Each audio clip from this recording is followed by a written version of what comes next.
Napaangat ako ng ulo mula sa pagkakayo ko nang marinig kong sinabi ng isa sa mga tauhan ng private investigator ko. Kinalma ko ang sarili. Hindi ito panahon para magalit. Huminga ako ng malalim dahil kailangan kong mag-focus ngayon. Let him in. Malamig kong sabi bago ako tumayo at lumapit sa isang mesang merong lamang alak. Kumuha ako ng alak bago ako bumalik sa sopa, kasabay nun ang pagpasok ni Castro. Umupo ako sa sopa at ganun din ito na nasa harapan ko. What can I do for you, Mr. Valerian? Pinahanap mo pa ako at pinaimbestigahan for sure may kailangan ka. What is it? Nakangising bungad sa akin pagkatapos umupo. Tiningnan ko ito ng masinsinan bago ko nilagok ang alak na hawak ko. Sumandal ako sa sopa. So you are the one who handled Miss Versace case 5 years ago. Hindi na ako nagpaligoy-ligoy at tinanong ko na kaagad. Nawala ang ngisi nito at nagseryoso. Huminga ito ng malalim. Yeah, alam kong walang nakakaalam sa investigation nila dahil gusto nila ng private. How did you find out? Seryosong sabi nito, nagkatinginan kami. I have a lot of connection. I am not Valerian for nothing, Detective Castro. I smirked secretly. Nilago ko kaagad ang basong merong alak bago ko ito nilapag sa mesang nasa harapan namin. I want to help. Gusto kong managot ang gumawa nun sa asawa ko. Malamig kong sabi. Nasilayan ko ulit ang ngiti nito na ikinakunot ng noo ko. Asawa? Sa pagkakaalam ko, walang asawa si Miss Samantha. Ngising sabi nito. Tumaas ang kilay ko, tiningnan ito. Yeah, wala nga. Yeah, but we have a son, if you are aware of that. Malamig kong sabi. Natigilan ito sa sinabi ko. Hindi ko alam kung bakit ko yun sinabi. Kusang lumabas sa bibig ko. Nasa isip ko lang yun at wala akong balak sabihin. I'm serious, I want to help. Seryoso kong sabi. For sure sina tita at tito, nagpapaimbestiga na rin yun. Huminga ako ng malalim nang pumasok sa isip ko si Sam. How is she? Pinilig ko ang ulo. Siyempre, Ezekiel, hindi yun maayos. Damn it. Huminga ako ng malalim at kinalma ulit ang sarili. We didn't get any evidence until now. Mahirap kasi hindi na mukaan ni Samantha dahil nakatakip ang mata nito. Pero yung boses alam ni Samantha. Seryosong sabi nito ng ilang sandali. Kinalma ko ang sarili nang maalala ko na naman na nangyari dito. Molested. That's too much. Palihim kong kinuyom ang kamao ko. Kaninang umaga, tumawag sa akin si Samantha at sinabi niyang narinig niya ulit ang boses ng kumidnap sa kanya. So, nagtatawagan pala sila ah. Sumandal ako sa sopa. Then, it's Lucio. Who's Lucio? Kumunot ang noo ko. Pinaimbestigahan ko na pero nalock ang profile nito. Masyadong pribado. Umiwas ako ng tingin at nag-isip-isip. Lucio? Saan ko nga ba narinig yan? Hindi ko lang maalala. Kaya pala iyak ng iyak si Samantha kagabi. Nagulat kami nang merong biglang nagsalita. Sabay namin nilingon ang pinto, tumambad sa akin ang 3 kong kaibigan. Nanggugulat. Masyadong seryosong pinag-uusapan niyo kaya siguro hindi niyo na kami napansin na pumasok. Sabi ni Dylan at umupo sa pang-isahang sopa. Lumingon ako kay Kyron at hindi pinansin ang sinabi ni Dylan. What did you say? Nanatili ang paningin ko kay Kyron. Hindi ko matanggal ang paningin ko dito. Naghihintay ako sa sagot nito. Mali na naman ba ako nang iniisip tungkol sa kanila ni Sam? Mali na naman ba ako? Nakita ko siya kagabi, tumakbo parang takot na takot. Kaya yun, sinundan ko. Takot na takot siya and I don't know why. Mali na naman ang iniisip ko. Pumikit ako ng mariin at bumagsak ang balikat ko. Para akong nawala ng lakas. Ni hindi ko maramdaman ang tuhod ko. Para akong nakalutang dahil sa panghihina. Dumiretso kaagad ako sa bahay nang nakatanggap ako na message ni mama na nagkagulo sa bahay dahil kay Sofia at sa magulang nito. Tinapos kaagad namin ni Castro ang usapan. Kasalukuyan ako nagmamaneho pa uwi. Pagkatapos kong narinig ang sinabi ni Tomas at Kyron, mas lalo kong napatunayan na walang kasalanan si Samantha. Inis kong hinampas ang manibela bago ko ito pinaharurot ng malakas. Lumabas kaagad ako ng kotse nang narating ko kaagad ang bahay ng ilang sandali. Pumasok kaagad ako sa loob at dumiretso sa sala. At naabutan ko kaagad ang pagsampal ng malakas ni tita kay Sofia. Nagulat na gulat. Lumapit kaagad si Danica kay Sofia nang nakahawak sa pisngi habang gulat na nakatingin sa ina. Hindi ako gumalaw kung saan ako nakatayo kahit na lumapit na sa akin si mama at tinawakan ng braso ko. Nagtatanong ito pero wala akong oras para sagutin. Saka na siguro kapag maayos na ang lahat. Why did you do that? Matigas na sabi ni tita habang masamang nakatingin sa anak. Lumuluha ito't punong-puno ng pasakit ang mata nito.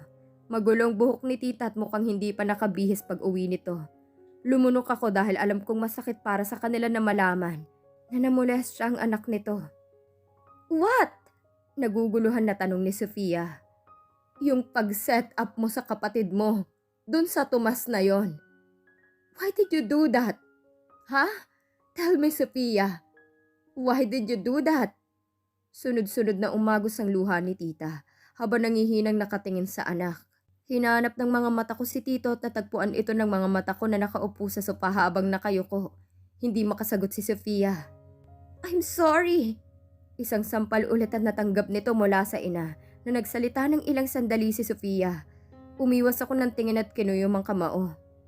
Ano ba? Anak mong sinasaktan mo. Galit na sigaw ni Danica habang hinihimas ang braso ni Sofia. Oo, anak ko siya. At baka dahil sa ginawa nito, makakalimutan kong anak ko ito. Puno ng hinanakit ang boses ni tita habang humahagulgol. Ma'am! Hindi makapaniwalang sambit ni Sofia. Namolestya ang anak ko. Namolestya ito dahil yun sa'yo. Mas lalong humagulgol si tita habang kami wala kaming ibang ginawa kundi ang tumingin dito. Pumikit ako ng mariin dahil hindi ko ma-imagine si Samantha habang hawak ng mga kidnapper. Teka, paano naging kasalanan ko? Hindi ko kasalanan kung bakit nangyari yun kay Samantha. Sino ba ang nagtaboy? Diba kayo, mom and dad? Ang kasalanan ko lang dito ay ang pag-set up kay Tomas at Sam. Kaya nga I am sorry. Inis na sabi nito. Nagtama ang mata namin ni Sofia at kaagad lumambot ang mukha nito. Umiling ako. I am so disappointed, Sofia. Walang emosyon ko itong tiningnan. Tiningnan ko ng isang beses si tita na ngayon nakayuko habang humahagulgol. Pinalik ang paningin ko kay Sofia na pairap na tinalikuran kaming lahat.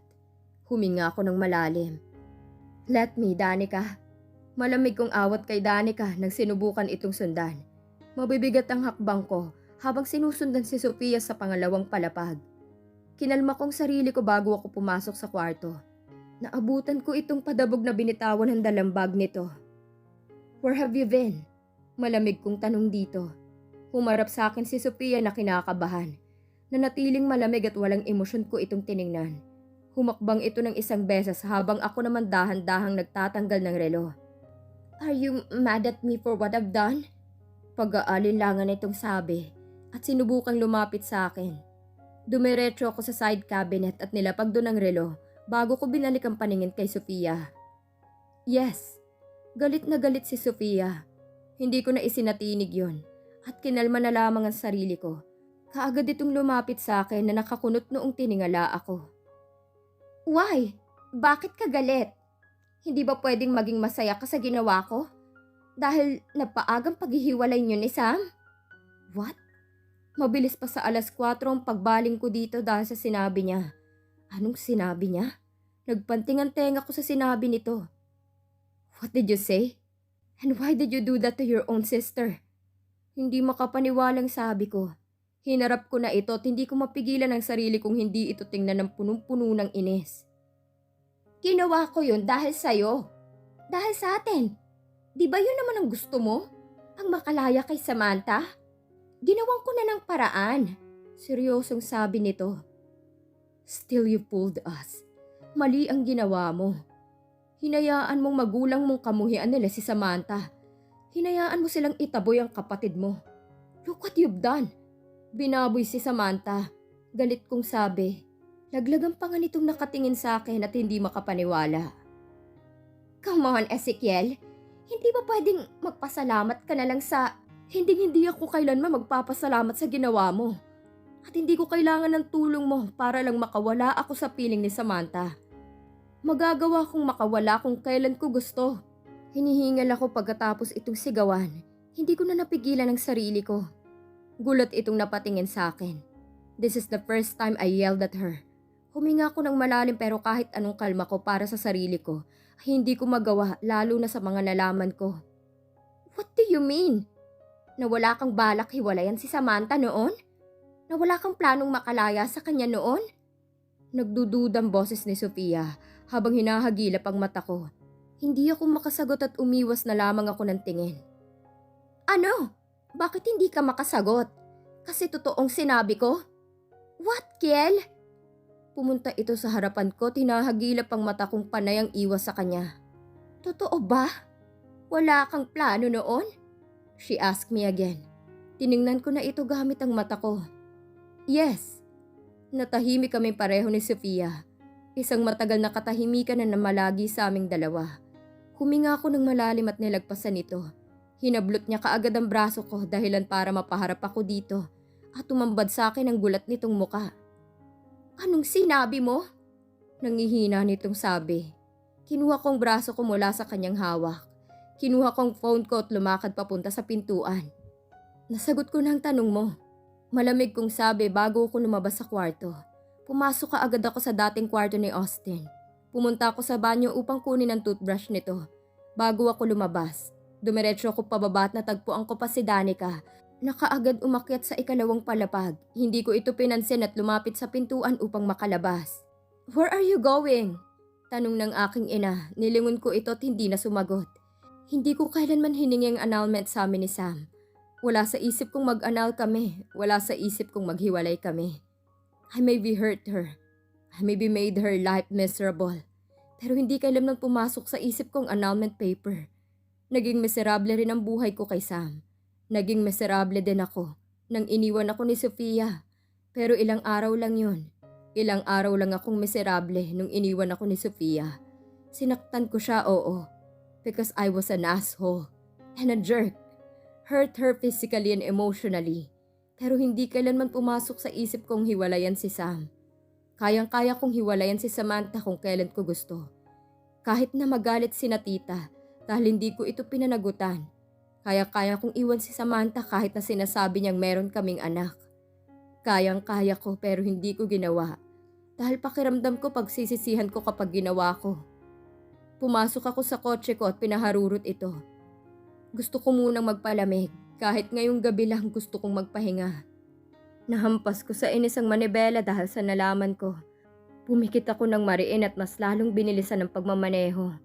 Tuluyan lang akong nagalit kay Samantha dahil sa picture na nakita ko na akala ko totoo. Iniisip ko palang na sumama ito sa iba. Parang gusto kong manapak hanggang sa maubos ang inis at galit ko. Kasalanan ko at inaamin kong nanloko ako. Pero sa panahon na yon, I was a jerk. Wala akong pakialam sa panahon dahil iniisip ko at kontento ako na kahit anong sakit na ibigay ko dito, na kahit anong pananakit ang ibigay ko kay Samantha, ay hindi pa rin ako iiwan nito. Confident ako na hindi ako iiwan ni Sam, kahit gaano kasakit ang idulot ko dito. Pumikit ako ng mariin. Huminto ka agad nang wala akong maisip na puntahan. Napatingin ako sa labas at doon ko lang napagtanto na nasa isang sikat na bar ako. Matagal ko nang alam ang bar na to pero kahit kailanman hindi ako pumunta dito. Kasi kontento na ako sa opisina ko. Lumabas ka agad ako ng kotse at naglakad palapit sa bar. Huminto ako sa pinto na merong 2 bouncer na nakaantabay dito. Nagtataka ako nang may isa sa kanila na tingin ng tingin sa akin. Welcome back, sir. Ha? Nagtagal ang paningin ko sa isang bouncer na nanatiling nakatingin sa akin. Welcome back? Ngayon lang ako nakapasok dito. Kumunot ang noo ko habang nakatingin dito. Hindi niyo na po naaalala, sir? Tanong nito na mas lalong nagpagulo sa isip ko. What does he mean? Ngayon pa lang ako nakapunta dito. What do you mean? Kunot noong tanong ko. Tumabi muna ako dahil merong dumadaang tao papasok.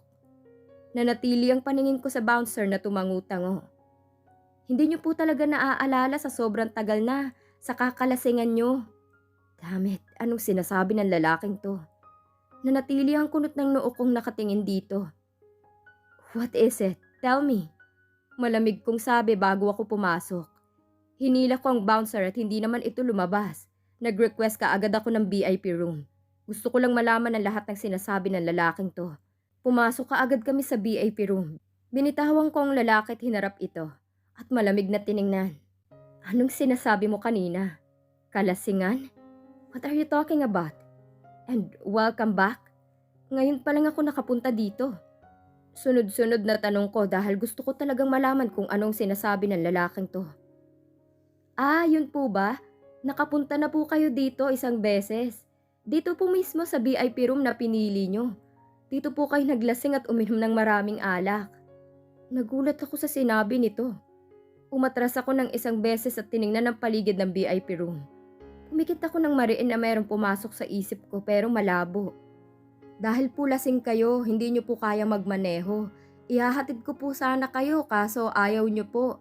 At panay po ang banggit nyo sa isang pangalan na hindi ko na po maalala.